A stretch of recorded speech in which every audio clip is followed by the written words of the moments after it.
Hi, guys. Welcome in. This is Adam, also known as YFC B12, bringing you some Super Bowl content. We have a lineup building video here at yourfielderschoice.com. I'm excited. I got a new little setup. I'm indoors here in Texas. It's a little cold. As you can see, I'm protecting the bald head, the goods, right? And, here at yourfielderschoice.com, we wanted to bring a Super Bowl lineup building video for DFS to kind of cover, a couple different things. I mean, it's going to be a big contest pool. Obviously, we're going to be gambling with squares. We're going to be gambling with bad cooking. And, it's Super Bowl, man. You got to get excited, right? So we have two, I'm not going to say unlikely teams. Obviously, I feel like the Los Angeles Rams were a team of, built out of just sheer determination, right? To beat Tom Brady, to go into this, NFC and just dominate. That West, man, it's a tough division. Coming out there with the 49ers, with the Arizona Cardinals. I mean, the Rams do not have it easy. So props to them for getting there. A lot of good veterans, great defense. It's going to be exciting. Matt Stafford, his first Super Bowl opportunity. And then, of course, you got on the other side, swag.com, right? You got the drip king of the NFL. You got Joe Burrow, Mr. LSU, joined by his college teammate Jamar Chase and the gang. I mean, you got a dynamic offense. Joe Mixon, former comparable to Adrian Peterson type player coming out of Oklahoma.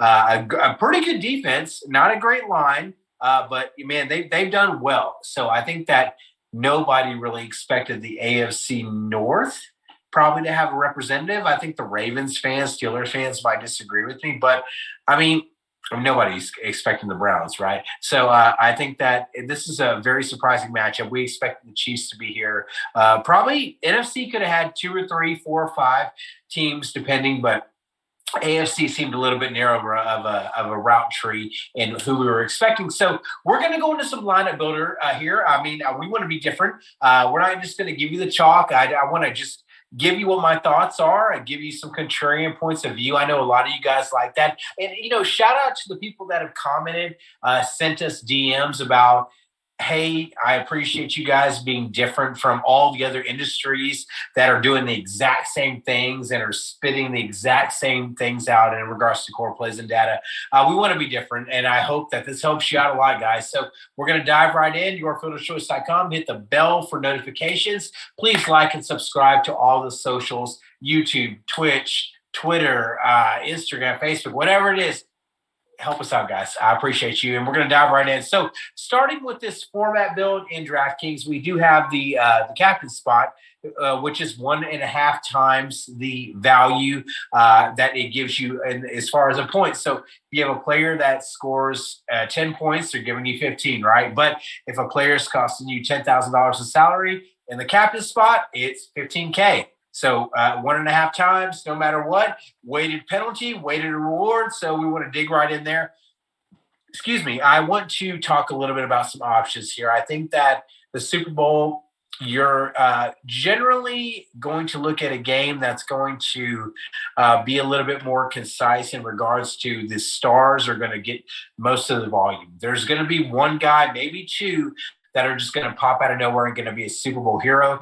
Those are hard to nail down. We'll talk about a little bit of that as we go on. I do want to mention a little bit of news. Tyler Higbee was announced to be on the IR. So that means Kendall Blanton, which I feel like DraftKings and probably FanDuel already got him kind of, priced up here, that they didn't want to have too much of an edge, right, with Tyler Higbee probably coming off a really tough injury. So, shout out to him, man. I mean, can't play the Super Bowl, but at the same time, he was a Warrior this season, great DFS guy to target. So, with that being said, I do know from the other injury reports, CJ Uzoma, he really hurt us, right? I mean, he hurt me in regards to getting bounced out of that game recently in the playoffs. But, with that being said, it looks like he is questionable. So I would say, being a full participant in practice on Friday, he's probably going to be able to start. Other than that, man, we're not going to get any more surprises that I can see that are really going to throw us for a loop. So I want to kind of talk a little bit about the positional battles and what each position means to the other team in regards to, are they a good target for them? So Quarterback position. Now, we can look at Matt Stafford, obviously. We can look at Joe Burrow. I don't see either team here really being a target for opposing quarterbacks.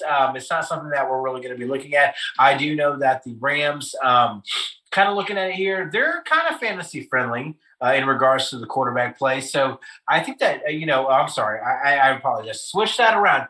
The Bengals are a little bit quarterback friendly here. The Rams are actually a little bit more tighter with more pressure on the quarterback. Nothing really stands out there from a running back standpoint. And I'm kind of pulling this from different data sources, things that I like to look at in regards to like, hey, how do the positional matchups, decide to pan out? The Rams, in regards to the running back position, are kind of middle of the road. I do know that the Bengals have had a rough road against the running back position here. So there is some Cam Akers, Sony Michel. There's some possibilities for these guys to get a little bit of love here against that team. From the wide receiver position, we do have some, great cornerbacks on the Los Angeles side. Jaylen Ramsey is pretty much a lockdown guy there. That they're kind of middle of the road in regards to defense there. I do know the Bengals struggle a little bit. I mean, they've gotten better. It just depends on which week set you look at, but the Bengals have a possibility to where they can give up a lot of points. But at the same time, outside of Jaylen Ramsey, who generally is going to cover that slot guy, Jaylen Ramsey is probably the premier corner right now, or one of them in the NFL. He is going to follow one specific side of the field. He is not usually going to be just following around your biggest guy. He likes to play on the inside now. He can be an outside corner. Don't get me wrong. He can lock you down. But I really feel like Jaylen Ramsey is going to take off that middle of the field. Joe Burrow, rookie quarterback, not a rookie, I'm sorry, younger quarterback. He's going to want to get a lot of confidence. If Jaylen Ramsey could take away that little middle route, that safety route from you, and you have to be forced to throw over the top, that can be a problem. The Rams were having some safety issues, guys being hurt, so that could be a big deal. But I do think that that's something to kind of look at there. I mean, depends on, where you want to target at that. But Jamar Chase is a guy that, no matter where he is at, I think Joe Burrow's going to throw to him no matter what. And then, of course, the tight end position, I'm going to cover that last, and then we'll kind of talk about a build here. But tight end position, I do think that, if you look at it, I think the Bengals, from my understanding, are not good against the tight end. I was all about Tyler Higbee here. I do think that Kendall Blanton, he's going to be good, man. And I feel like he's a guy at 6,900 where I'm looking at it. I'm like, at captain, only $6,900. I'm not saying he's my preferred guy there, right? But he's going to get targets. If you're going to look at the games wherever he was recently a little bit more targeted, against San Francisco, I guess Tyler Higbee was hurt. 5 targets there, 5 catches, 57 yards, no touchdowns. So obviously he has a lot of upside. He is more of a pass-catching tight end. He could be a guy that we could see that could pop off out of nowhere. I'm not going to play him necessarily in the captain spot, but he's somebody I wanted to just kind of bring up from a GPP standpoint. If this guy is your GPP captain, he covers a touchdown, he's automatically going to make your lineup in play. You're pretty much in the green. You're going to make some money if you have him at captain. He scores a touchdown, depending on what you do with the rest of your lineup. And he gives you a lot of options and possibilities. So do want to cover that as well. With that being said, I want to go into a lineup build here. From a captain cash game standpoint, I think that your most likely options here are going to be playing one of the quarterbacks. Generally, they're going to be the guys that are going to be more involved. I'm just not going to sugarcoat it. Like, quarterbacks are going to be the guys that are in play. They're your high upside safe plays. I don't see how you can play Cooper Kupp here at 17-4 in captain and make it work. Of course, if he scores 40 points, absolutely. He could score 40 points. I mean, the Bengals are not great. But if it's a shootout type of game, it makes me wonder, like, are they just going to pepper Cooper Kupp with these 5 to 7 yard, under routes? I mean, or are they going to try to throw deep? Are they going to try to go to Blanton? Are they going to try to go to Akers? Or could it be Odell Beckham Jr.? I don't know. But I will say that there's some options there for it. My personal favorite here is going to be a quarterback. So let's just say, we're looking at it. We're like, hey, you know what? Matt Stafford, he kind of covers, the Rams, throwing the ball. He kind of covers them being a slight favorite. The Bengals don't have a great pass defense. He seems like the safest captain here, right? So we're going to kind of slide him here, putting us at 67.60 per position spot left on there. Obviously, you want to couple a receiver or two with Matt Stafford. My personal core on the Rams is I want to try to get Cooper Kupp in there, right? More GPP, I'm thinking Odell Beckham Jr. Obviously, this last game here against San Francisco, he had 11 targets, 9 catches, no touchdowns, and still got 23 points there. He's somebody I absolutely want to look at here. And honestly, I would be fine fading Cooper Kupp at 11-6 in the flex position for Odell Beckham. You're going to hear people say, what? You're going to fade Cooper Kupp, man? No, I get it. You have to be different here. We're playing showdown. If you're playing just a cash double-ups where you're trying to beat half the field, you're probably going to want to put Cooper Kupp. I think he's logging maybe, 50% ownership or so in cash games. That's going to be kind of hard to get around. So you do want to consider that there. But I will say, I think Odell Beckham Jr. could be right behind him. It's a big stage for him.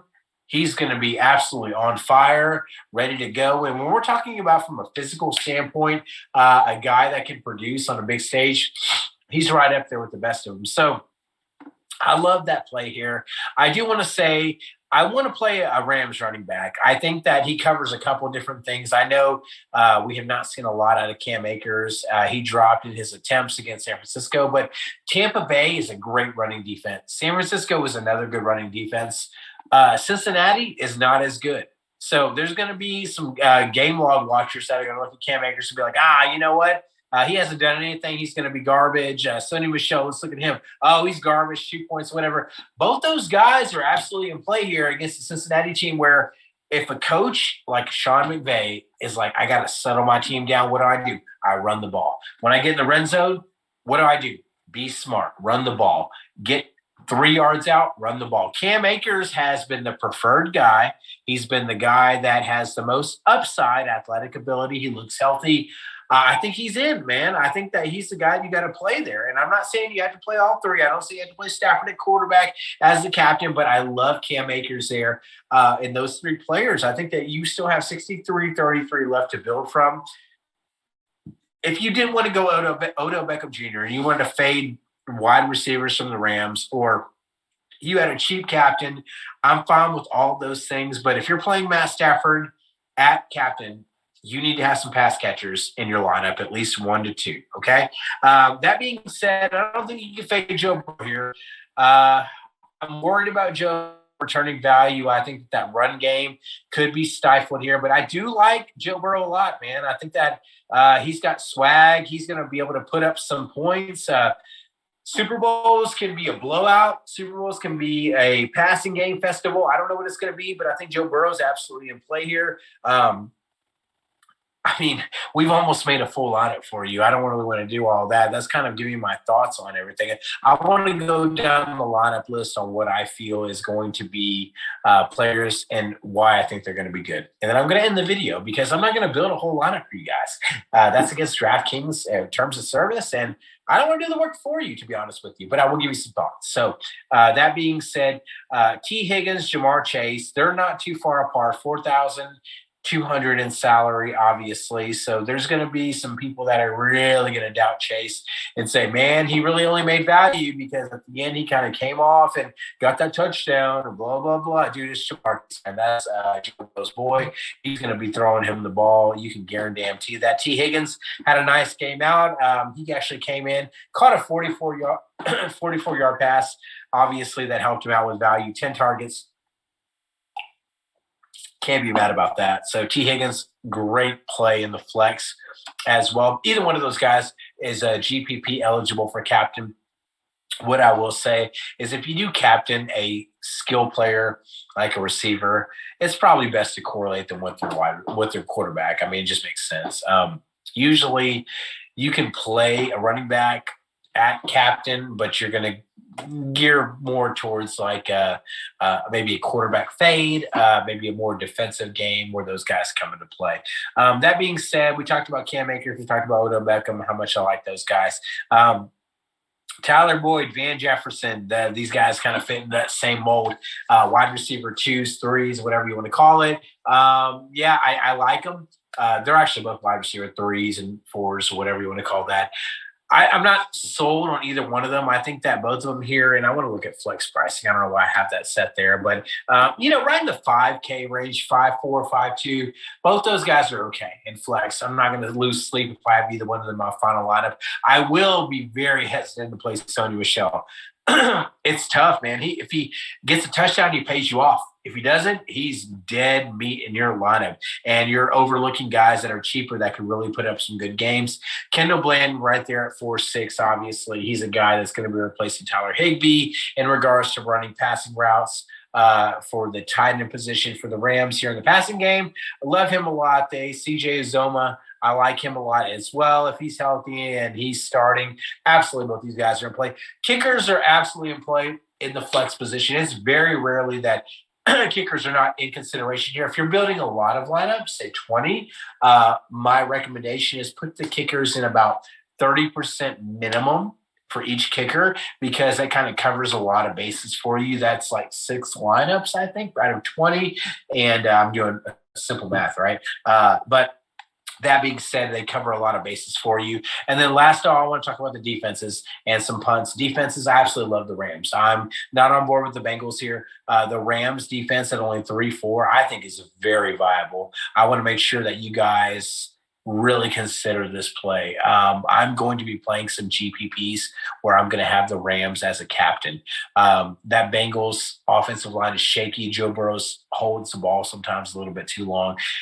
We could see a game script where the Rams defense takes off. If you play the Rams defense, remember, you're banking on sacks, interceptions, chaos, defensive touchdowns.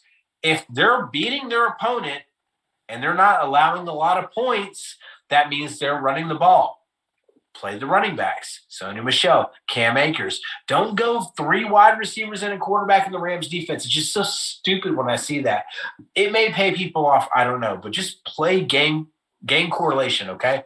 That's all I'm saying there.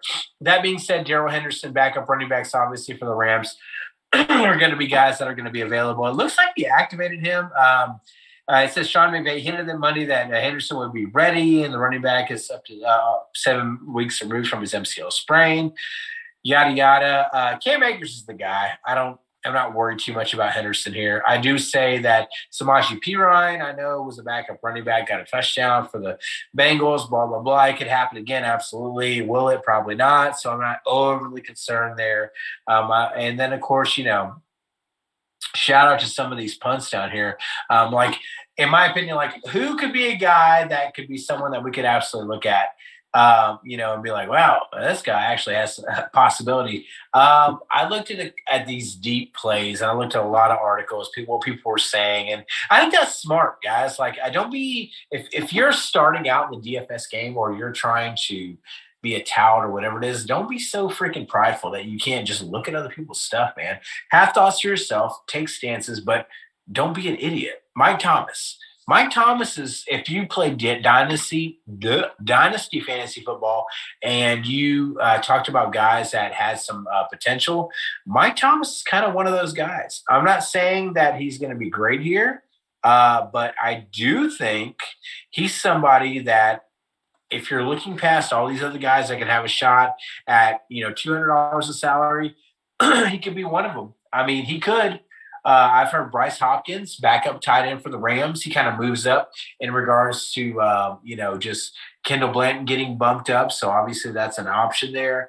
Yeah, man, but there's a lot of options here. If you want to get really weird, pick a game script that you just think could never happen, but you play that script. In other words, what happens if this game is just a freaking snooze fest? If you're sitting there at halftime, people are on your couch falling asleep, and you're just like, what the hell? And this game is terrible. Play both defenses. Okay. Play both defenses, both quarterbacks, and then mesh some guys in there. Hopefully one gets a touchdown. I don't know. leave some salary, have fun. It's Super Bowl. Thank you guys for joining us for NFL this year. I hope that helped some. I mean, join us on the Discord, yourfielderchoice.com. You'll get a link to our free Discord. We have premium channels for our premium chat members in there.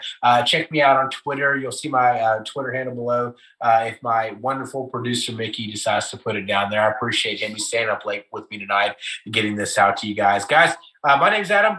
YSCV12. Good luck with this lineup build. I'm always game to talk FanDuel as well.